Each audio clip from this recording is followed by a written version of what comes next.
بڑے سے بڑا ظالم، بڑے سے بڑا بادشاہ، بڑے سے بڑا طاقتور آپ کی آنکھوں کے سامنے ڈسمس ہو جائے گا۔ اس لیے کہتے ہیں کہ غم انسان کوئی چیز نہیں ہے۔ انسانوں کے ہاتھ سے صدمے، اپنے پرایوں کی پریشانیاں، سکون میں فرق آتا ہے لیکن اجر بڑھتا ہے۔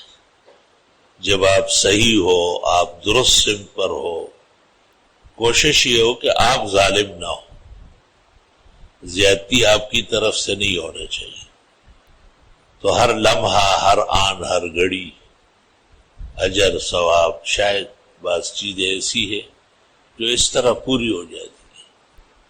کبھی اولاد کے نہ ہونے کا غم، کبھی پھر پیدا ہونے کا غم، پھر تربیت و تعلیم کے فکر، پھر انہیں آگے بڑھانے کی فکر، بس یہی زندگی فکر و غم کا مجموعہ ہے۔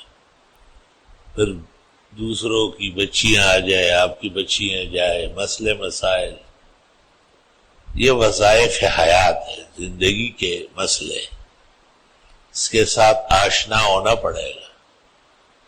اللہ سے خیر مانگی جائے، عافیت مانگی جائے۔ حدیث شریف میں ہے کہ امتی کو جب غم پہنچے تو مجھے دیکھے اور مجھے یاد کرے، غم ختم ہو جائے۔ کیونکہ حضرت بہت غمگین رہے، ماں باپ اٹھ گئے، پوری قوم دشمن بن گئی، اللہ کی مدد نصرت تو شامل حال تھی۔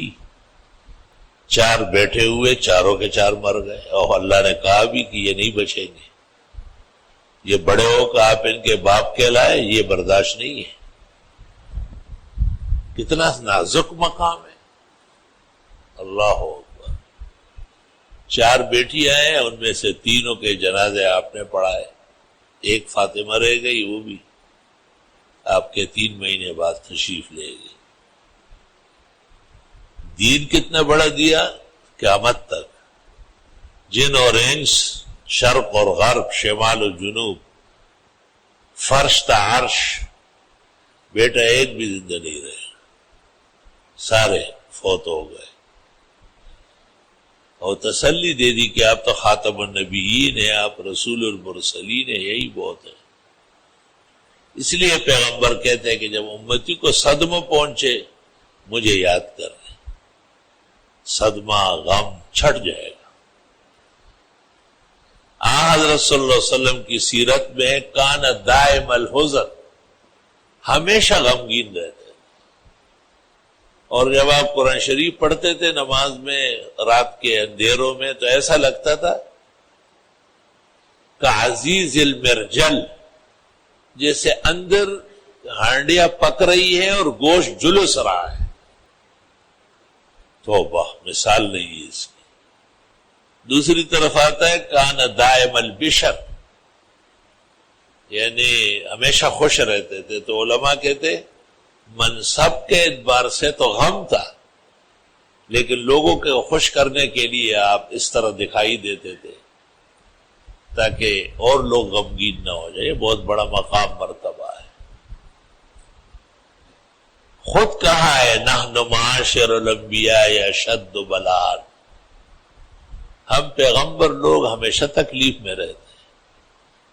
ثم الامثل فالامثل، پھر جو ہمارے قریب پھر ان کے قریب۔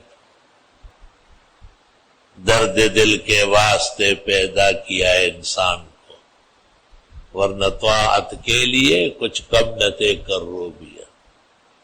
آہا، ایک غم گناہ کا ہے اور جہنم کا ہے، اور وہ نہیں ہونا چاہیے۔ آخرت کا غم جو ہے وہ ختم نہیں ہوگا۔ آخرت کی تو نعمت ہے تو خالدین فیہا، تکلیف ہے خالدین فیہا، ہر ایک ہمیشہ ہے۔ اس لیے علماء کہتے ہیں یہاں کہ اتارو چڑھاؤ یہ گزر جائے گا، اس سے مت خفا ہو۔ اللہ سے خیر مانگے، مدد مانگے، حفاظت مانگے، خوب دعائیں مانگے۔ پیوست رہ شجر سے امیدی بہار رکھ۔ حدیث شریف میں فرمایا کہ جس نے دنیا کے غموں کو پیچھے کیا اور آخرت کے غم کی فکر کرنے لگا، کف اللہ ہمہ و مہمہ او کما قال، اللہ اس کے غم اور غمجن کرنے والی چیزوں کے لیے کافی ہو جائے گا. کہتے ہیں جب بڑا غم آتا ہے، بڑی مصیبت، تو چھوٹی ویسے ہی گزر جاتی ہے، وہ کوئی حقیقت ہی نہیں. شیخ الاسلام شیخ العرب والعجم صدر المدرسین دارالعلوم دیوبند حضرت اقدس حضرت مولانا حسین احمد صاحب مدنی رحمت اللہ علیہ بعض جگہ قیام فرماتے تھے، لوگوں کو بڑی محبت ہو جاتی تھی. جب وہاں سے روانہ ہوتے تو لوگ روتے تھے. تو کسی نے پوچھا حضرت آپ کو بھی صدمہ ہے؟ کہا بالکل نہیں، ذرہ برابر بھی مجھے آپ کا صدمہ نہیں. پوچھا کیوں؟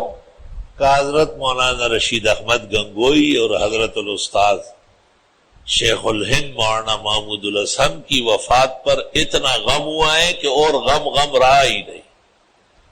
لا الہ الا اللہ استغفر اللہ واتوب الیہ. بعض دوست احباب دکھیوں کی درخواستیں لکھ کے دیتے ہیں، خط لکھتے ہیں، وظیفے مانگتے ہیں. میں نے اس لیے آج اس موضوع پر کلام کیا تاکہ غم کا اندازہ لگائے کہ یہ دنیا اب ہے، بس کل ختم ہے. ابھی آئے، ابھی کہتے ہیں، ابھی جائیں گے.